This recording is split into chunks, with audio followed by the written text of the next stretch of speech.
I'm going to present now on the final realization of two projects that I've been working on over the last 19 months of COVID, because we've all been trapped at home. And I happen to live on an urban farm in downtown Columbus, Ohio, which is in the middle of the North American continent in the Northern Hemisphere, just a little bit below Canada and about 2,500 kilometers from the Arctic Circle. So it's not warm, but it's not cold.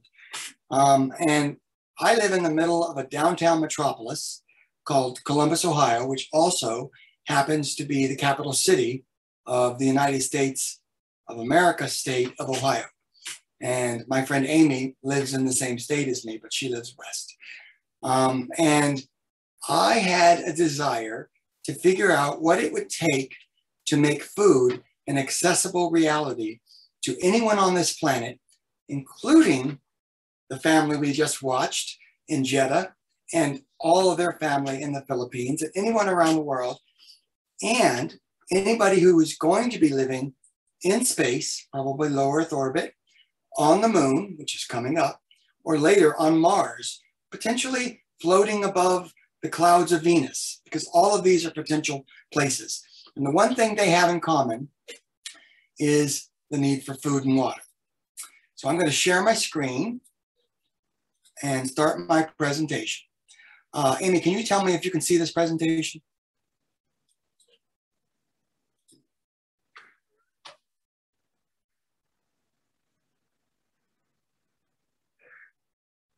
Is that a yes or a no? Yes, that's all right. Roger that. All right, so while I'm presenting, I can't check YouTube or look at chat because my screen is full of this presentation. This presentation is on two invention periods because I am an inventor. That's what I do. I'm curious, I'm an urban farmer, I'm a project manager, I'm a programmer, and I'm an inventor. But I also need access to food. And I live in a downtown metropolis. So Project Martian was my first set of research. Urban Ag Tech was my second. And this image kind of encapsulates everything that I wanted to do with this project: coding, programming, robotics, production of food, and sustainability. So that's what's happening in this image. Well, I can't move through it. All right, it's just a click. So my driving question for Project Martian and Urban Ag Tech is, what is the future of food?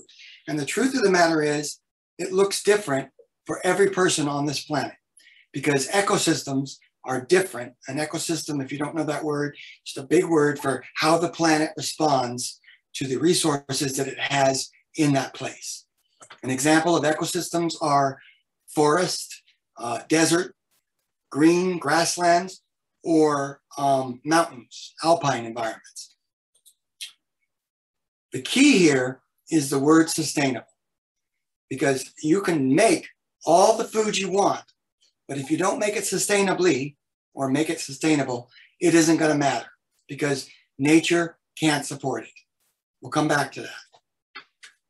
I have three components that I was paying very, very close attention to on everything I did in Project Martian and Urban Ag Tech. Engineering, how are we going to build it? What's it going to take? What do we need to design? Ecology, what are we building it in for? What's the environment like? What are the microorganisms, the animals, the food, and the water access? What are we going to have? And automation, how are we going to make both those things work together?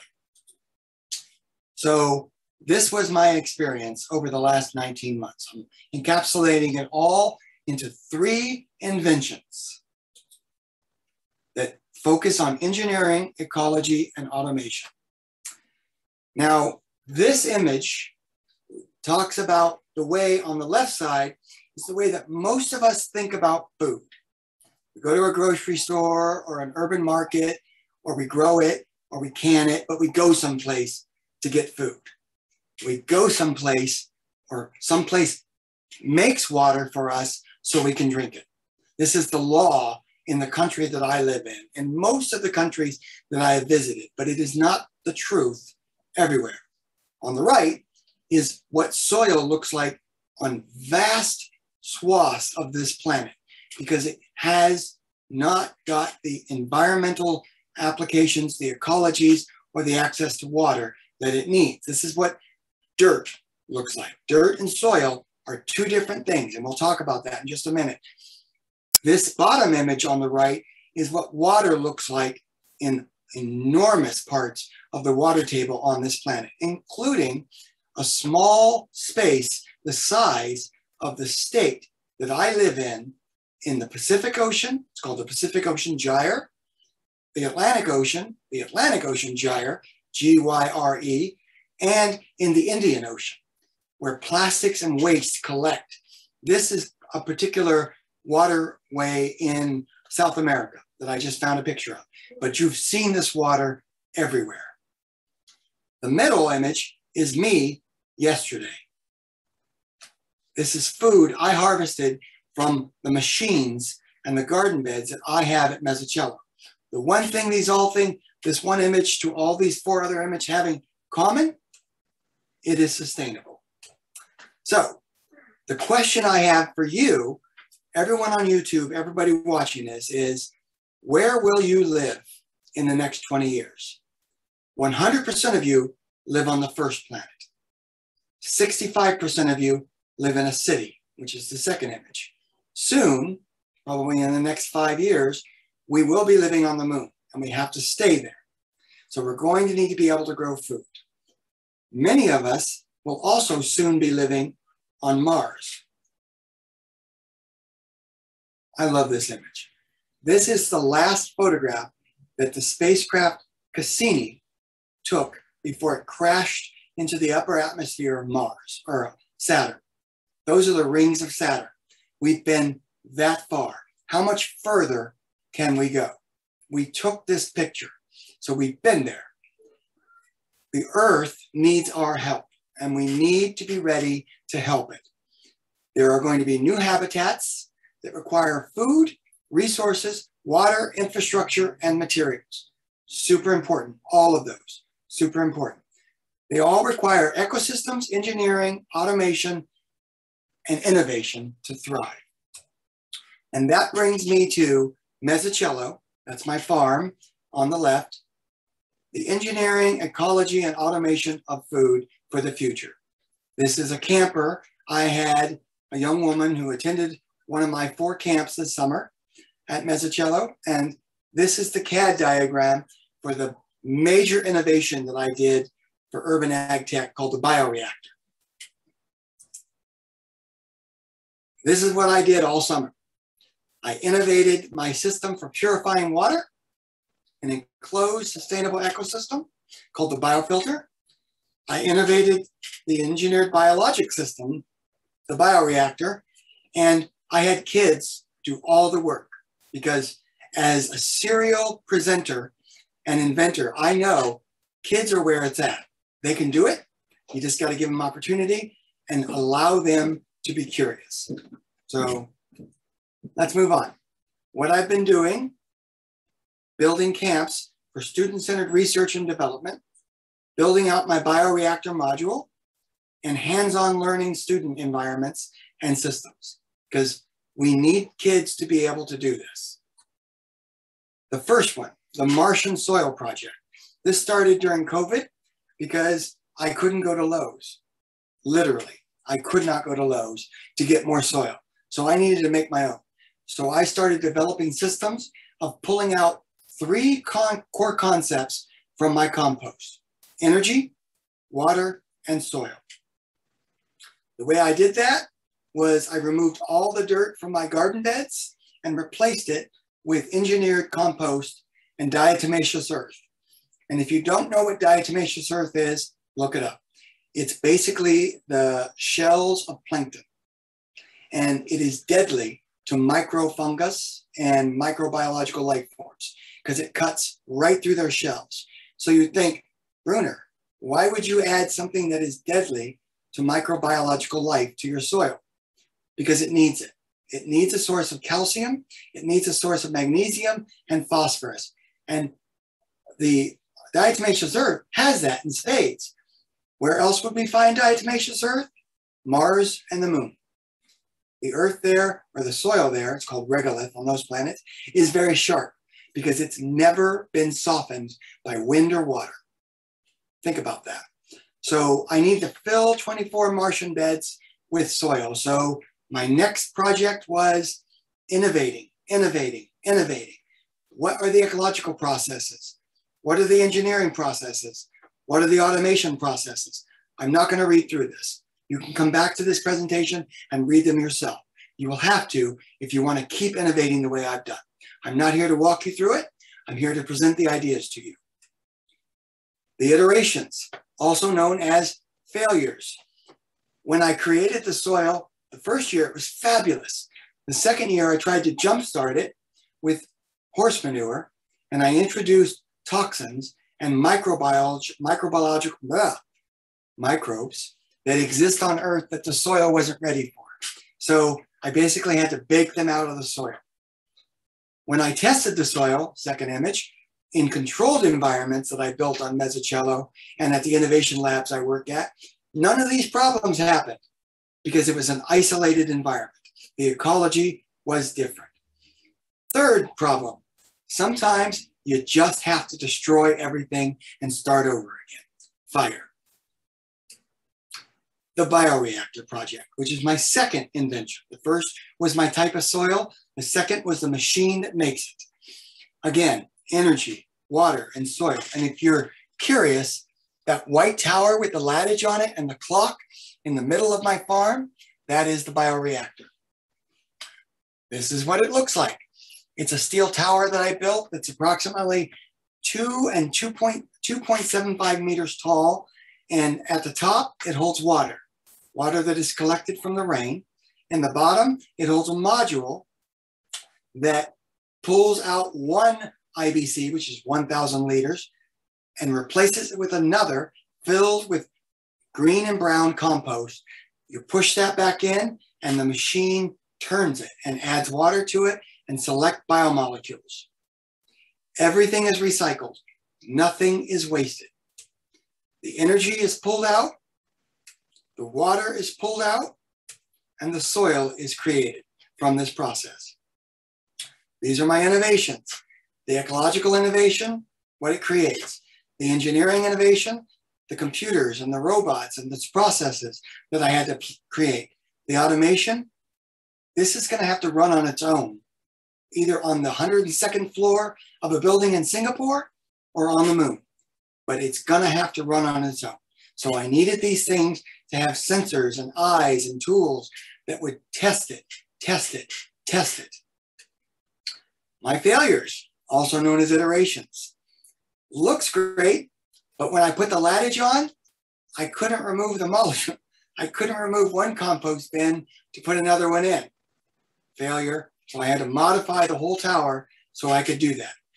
Second, I used plastic. Plastic warps in the sun. Compost gets really hot, around 70 degrees Celsius or about 150 degrees Fahrenheit. That melts plastic. Got to rethink that. But I still want to use plastic. I just have to re-engineer that. Oop, back.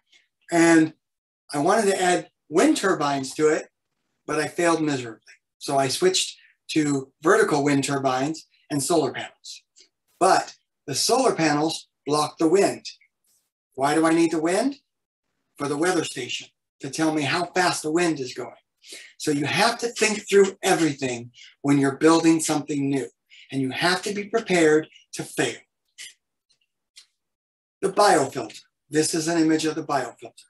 It's attached to my 7,000 liter pond on Mezzacello, and it purifies the water, pulls out the algae, dehydrates it, and then puts the purified water back into the pond.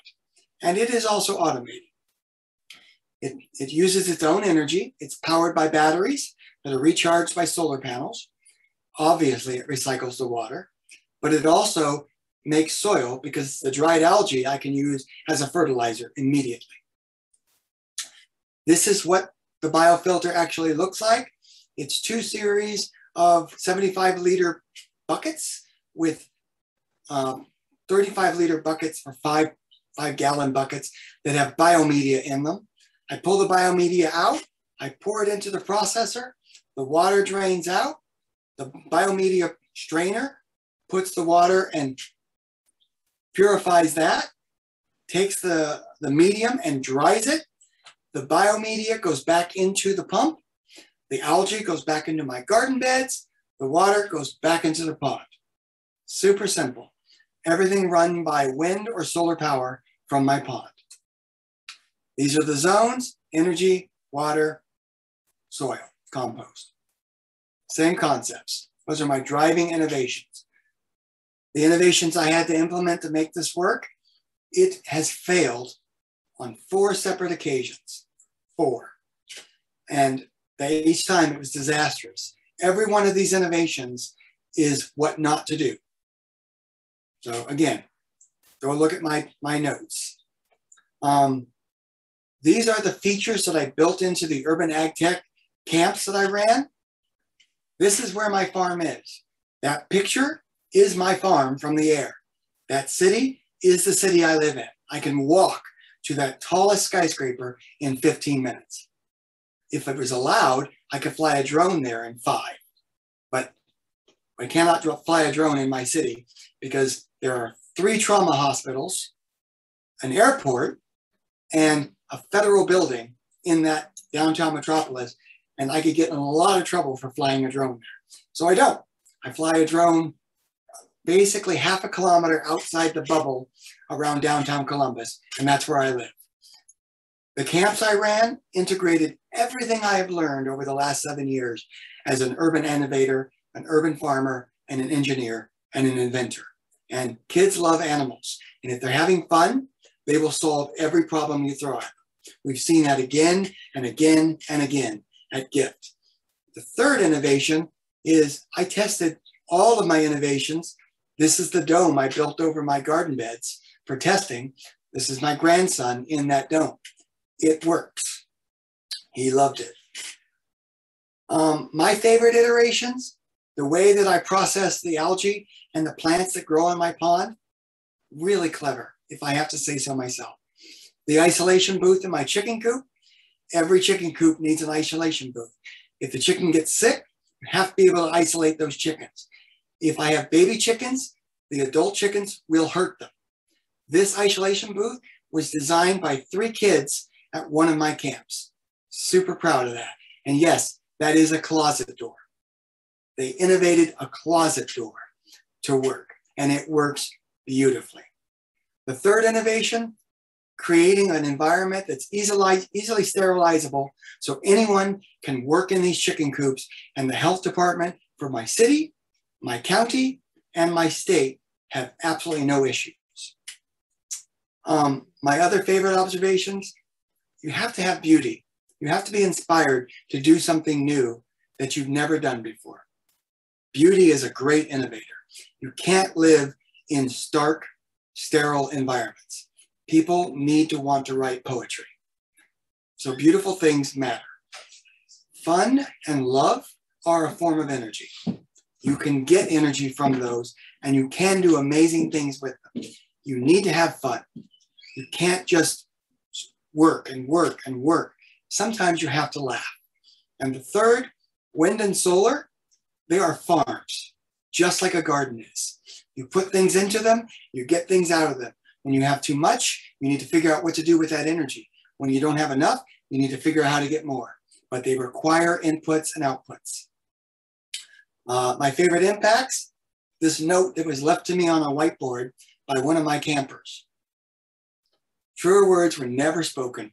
And the fact that I just reused things lying around the farm to dry the bioreactor or biofilter components, and that rain barrel is where I turn all of the water and purify it using systems that I did research on that frontier innovators in the United States used in 1868. Same concepts. And I dry plants using 5-gallon buckets because it doesn't have to be expensive. It just has to be replicable, and it has to work. My next steps, continue to work with kids around the world on how I want to change the world and what they think we're going to have to do to change the world. Actual screenshot from the last time I worked with kids from around the world. And my question to you is, what is the future of food in your environment and your ecosystem? And where do you think you're going to be living? And what will you need to make happen? And that's it. Thoughts? Wow, Jim, that's incredible. That's just incredible. All the amazing things you do. I'll be honest with you. The thing that impresses me the most is not only do you mention your failures, you're proud of them. And I think that mindset is incredibly important for the students to understand. So congratulations on all your failures. One failure in particular really sticks out to me. Because the bioreactor or the biofilter was working so beautifully, we invested in very expensive koi fish because the ecosystem was perfectly balanced. But something went wrong and the water catastrophically failed, and 5 of the fish died because there just wasn't enough water and they were trapped. So that's a lot of money. Those fish were expensive. What do? Dig a hole in my garden beds and plant them, because that's carbon. That's failure, and that's life. And life sometimes ends up in failure. And when it stops you, that's the worst failure ever. You cannot stop. You must press, and don't stop. If you believe in what you're doing, don't stop. So, do we have any questions?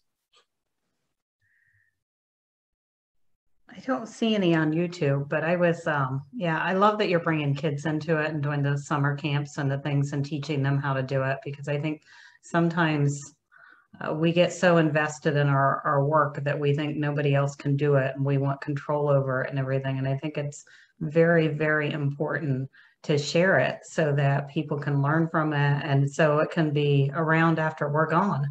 That's gonna be our future. So I love that you're sharing and teaching others to learn the process of inventing and trying things and failing at things, but also just all the things that you've learned.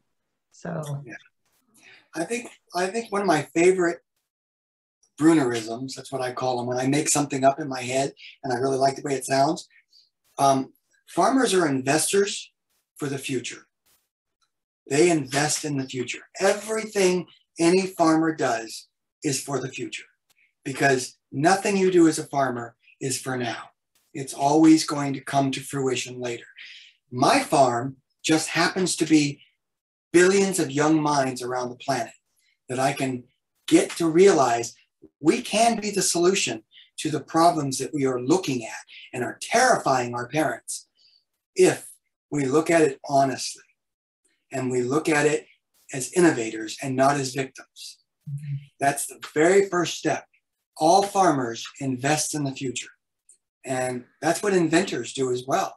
They're trying to solve a problem now, but the best inventors are always also mentors in the ideas that they bring to the table and how they want people to use them. I don't want to hold on to this information. What am I going to do with it? I learned this information from people who are around the world, maybe not who the Amish are. The Amish are a subset population in my state, in my nation, that don't like technology. You would say, why would someone who loves technology talk to people who hate technology? Because they know how to make things work without technology. And they can teach me how to do that. And now I can apply technology to what they taught me and make it work even better. That's what great inventors and innovators actually do. They don't reinvent the wheel, they make the wheel faster. Very good. Jim, we have literally 2 minutes left, but I was wondering, you mentioned you had a problem with the horse manure, and you had told me that story before. Can you just say how you discovered the problem? And Yeah. So the problem with the horse manure was that it was given to me by a new friend I had made on social media. who has a tiny horse, which if you don't know what a tiny horse is, it's a pygmy horse. It's a small horse that she raises to show, like for show. But she didn't understand proper biological processes like the Amish understood. And the manure she gave me was fresh and it was full of pathogens because the food that she fed the horse wasn't properly vetted. And when she gave me this ton of manure, it was from the top, not the bottom. And nature has systems for killing pathogens. It heats the stuff on the bottom and the stuff on top stays pathogenic. And I didn't know to ask, where from the manure pile did this come from? So I've got this perfectly engineered soil that I introduced pathogens that the microorganisms in my soil had never seen. And this is exactly what would happen on Mars and on the moon and on any new garden that had perfectly engineered soil. The pathogens had no natural predators and they took over. That's how life works. It's not bad luck, it's not stupidity, it was ignorance. And ignorance is supposed to be a temporary condition. Now I know. I won't stay ignorant, and I will never accept manure from someone who's not really well versed in the produce and the products and the cycles of life. Excellent. I love that story. I'm sorry. I just think, you know, it's not the manure, it's where you got it in the pile that really matters. Also, Jake, I have another Brunerism. Ignorance should be a temporary condition. I love that one. I'm going to add that one to my stockpile. Very good. Very good. Well, I want to thank you. We're going to be moving on. Jim and Amy, thank you very, very much for being co-hosts and helping us in this event. And this is great. Thank you. I have to say, it's my absolute pleasure to do this every time, because very much like every kid I see do this, I feel like I get better every time. And I always present the best version of myself when I'm here. And that's precisely, Jake, the environment and the ecology you're creating with this program. Let's all get better. Well, we get better by also taking advice. Jim, do you notice any advice that I've taken from you? Yes, I do. Yeah, thank you. Thank you very, very much. I appreciate it. Thank you. Amy, I'm sorry, I just keep rambling on. Do you want to say anything, or? No, I want to thank you again for inviting me and letting me do this, because I always walk away inspired to go do more in the world. So, and it's just a great opportunity. So I appreciate it. Great. Well, thank you. Jake, thank you both. Can I add one last thing before I leave? I didn't put it in my presentation because I'm not as shrewd as Gia, but I do have a website. And I'll put it on the YouTube. It's mezzacello.org. If you want to know, if you want to see this presentation or you want to know anything about the research that I'm doing, it will be on that website. Great. Excellent. Thank you. Thank you.